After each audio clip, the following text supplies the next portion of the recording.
Caught in the crossfire. It's caught in the crossfire. Assalamualaikum warahmatullahi wabarakatuh. Untuk kali ini saya membuat video tentang psikologi kepribadian. Jangan lupa ditonton terus videonya ya. Dan jangan lupa di subscribe. Bismillahirrahmanirrahim. Assalamualaikum warahmatullahi wabarakatuh. Izin memperkenalkan diri, nama saya Elisa Salsabila dari jurusan Bimbingan dan Konseling Islam dari semester 3. Di sini saya akan menjelaskan sedikit teori, yaitu dari teori kepribadian itu dari Sigmund Freud itu sendiri. Di sini saya akan menjelaskan sedikit, yaitu dari teori psikologi itu sendiri.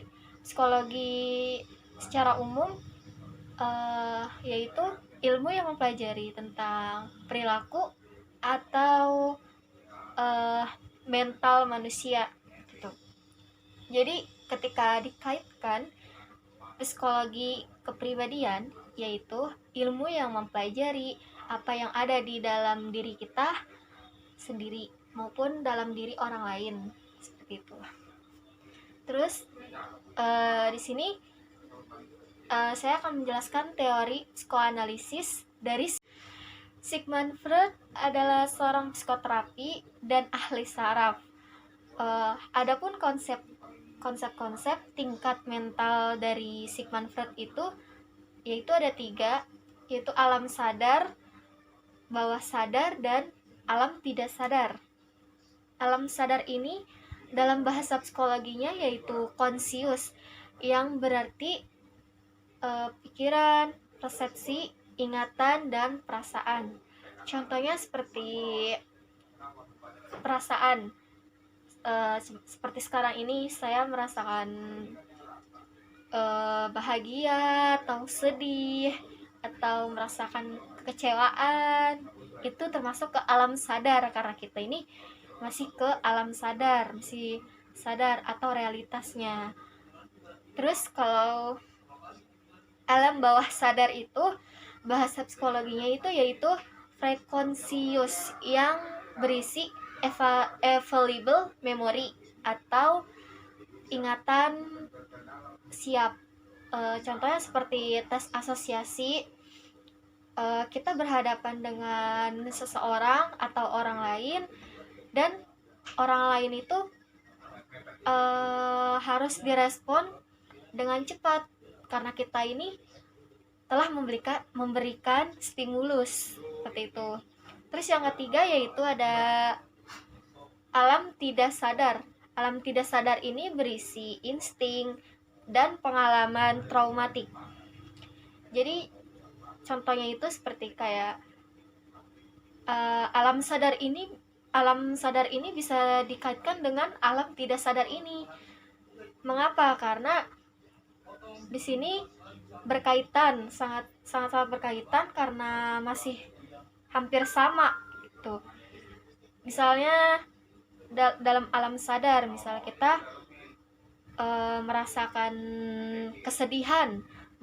kesedihan, lalu kita memikirkan sesuatu yang membuat kita mengingat pengalaman traumatik kita sebelumnya, seperti itu. Lalu ada teori Sigmund Freud ini ada sebuah struktur kepribadian, yaitu ada 3, yaitu ada ID, ego, dan superego. ID ini biasanya dikategorikan dalam tidak sadar, konsepnya sama seperti kesenangan, kegembiraan, seperti itu. Terus berisi 2 golongan. ID ini berisi 2 golongan, yaitu seksualitas dan agresivitas. Tuh. Sini kita akan menjelaskan seksualitas dulu. Seksualitas ini seperti misalnya kita ingin melakukan seksualitas terhadap orang lain. Jadi sebelumnya ini kita memikirkan bagaimana, dan pasti selalu ada bayangannya. Itu termasuk dalam tidak sadar gitu ya, ke alam tidak sadar. Terus di sini ada agresivitas. Agresivitas ini bisa juga menyerang atau menyakiti diri sendiri maupun menyakiti orang lain seperti itu. Terus di sini ada ego. Ego ini bersifat realitas. Dan ego ini adalah si pelaksana dari masalah si ID ini yang melakukan. Misalkan si ID ini mau melakukan seksualitas, lalu si ego ini berada dia pihak kedua, jadi dia melakukan penilaian bahwa misalkan si ID ini melakukan seksualitas dengan seseorang perempuan yang sudah memiliki suami, lalu si ego ini yang memberikan nilai, jangan, karena si perempuan itu sudah memiliki suami.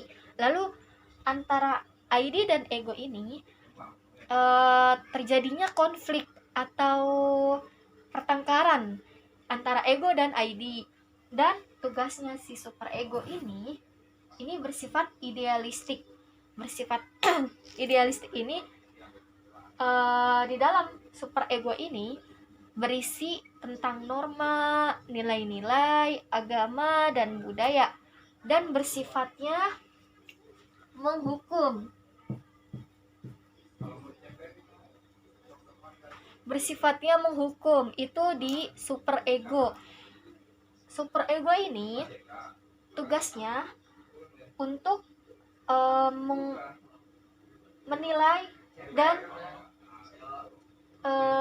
menjadi penengah antara si ego dan si ID saat berkonflik seperti itu.